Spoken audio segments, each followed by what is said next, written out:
Jordan, Rory got his only win of 2013 at the Australian Open last year. And then had a pretty good 2014. Can you look ahead to 2015, perhaps a couple of majors, perhaps? Yeah, I think that if I had the follow-up year that Rory had this year, I think I'd be pleased this time next year. Yeah, so that'd be nice. Yeah, Jordan, I was going to ask the same sort of question, but given your sort of hopes to become world #1 next year, and Rory ended this year as world #1, how far away do you think that sort of goal is? I think I'm very far away. Yeah, I think I'm very far away. Honestly, this week was big. This week was big because I was able to close it out. I felt the pressure, I felt the nerves, and perform the best I've ever performed. And to close, there's a big difference between playing great at Augusta and coming up just short and closing out a tournament. And it just feels completely different. And even though that week was, you know, one of the most memorables of my golfing career, it still wasn't a win, and it still wasn't the same feeling as it was this week walking down the 18th.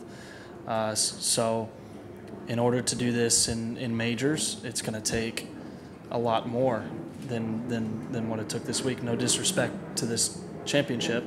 A major championship dwells on your mind more than any other tournament. So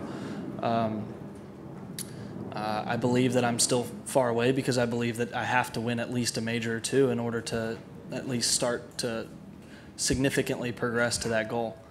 And so now I look to April. Jordan, you talk about the nerves and, you know, the part they played, putting this win away really easily. You know, is that moving forward take that away from you a little bit? You know, knowing that you can go on despite them being majors. Yeah, I think that this week I can't wait to be back in contention and see what this week has done for me, and I hope to do that next week at the Hero Challenge Tigers event. I think that it'll be a different feeling now. The John Deere was very different. I was 6 back going into the last day, and I didn't expect to win after I had even finished the round. And then all of a sudden I was in a playoff. So today, you know, tied for the lead, I expected myself to go out and get the job done, just as when I had a share of the lead prior. That's how I always expect myself to perform.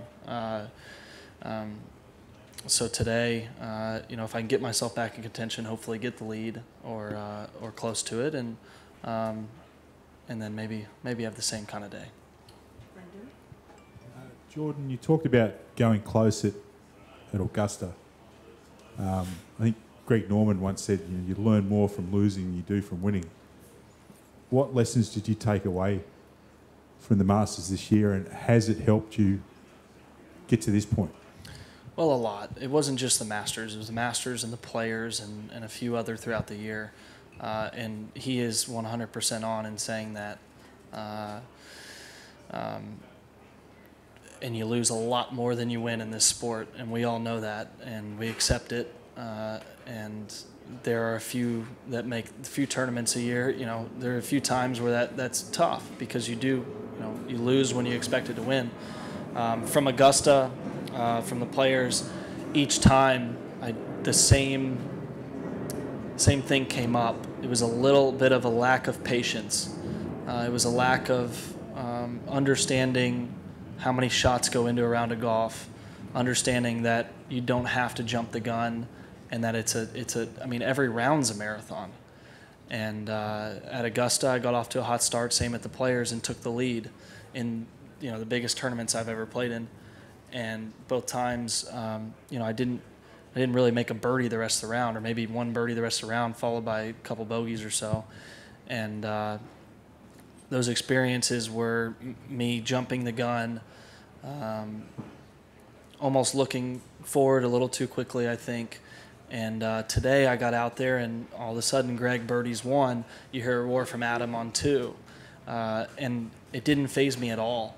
I was actually somewhat surprised how calm I was and how I really didn't feel the nerves to start the round. I was able to get into a rhythm, a routine.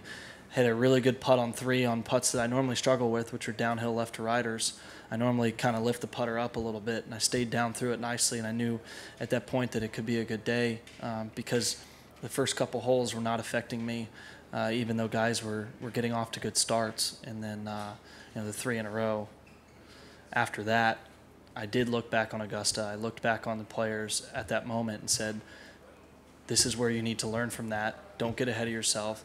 Everybody is going to make a move here, and you've got to play incredible golf the rest of the way. You got to pretend that you're 2 down, and you got to pretend that the round's just starting in order to keep this going. And Michael and I did a great job of having the right mental outlook today. Jordan, you caught us a bit by surprise last evening when you came in, and when we came, you were sitting by yourself, texting with your friends in the States. At that point, what did you expect to unfold today when you looked ahead? I'm assuming it wasn't what unfolded. And was the putt on 17 and the wedge on 18 really just showing off at that stage? Yesterday, I had looked at the forecast, saw it was supposed to be very similar. And I saw how the greens were baking out in the afternoon and figured they actually might be more baked. And I thought that if I had shot, 2 or 3 under, I thought that would be a good enough to win. And I think it actually would have been good enough to win. But I thought that was the score that I needed to come out and shoot, and I knew that meant that I had to bring my best game, because this course is not easy. It seemed easy the beginning of the week when we were out here. It seemed like it was going to be 16, 18 under, and then when Thursday morning came, and then especially when Saturday came, it was a different golf course. And credit to the crew here for teasing us, I guess. But that was what I was thinking yesterday at this point. And 17, I wanted to hit a hard wedge, given a little pumped up and down breeze. And then Michael pulled me off and said, I think you just go ahead and hit a nice smooth 9 here. And that was the right move. And, the putt, it's kind of, it's downhill breaking a lot. I was just trying to hit a good putt, get the right speed on it.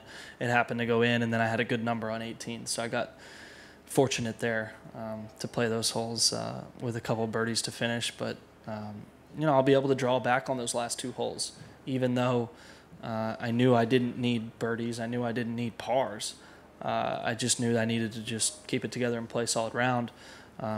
Birdieing the last 2 holes on Sunday when you're in the lead is something I will be able to draw on in the future. Last question, please. Just wondering if you were aware that the last American to win this tournament was Brad Faxon in 1993. I think you were 4 months old. Yeah, I did. I wasn't aware of that, and actually spent a decent amount of time with Brad. What was it, a month or 2 ago? Randomly on the same flight to the same place for different things, and maybe that's an omen.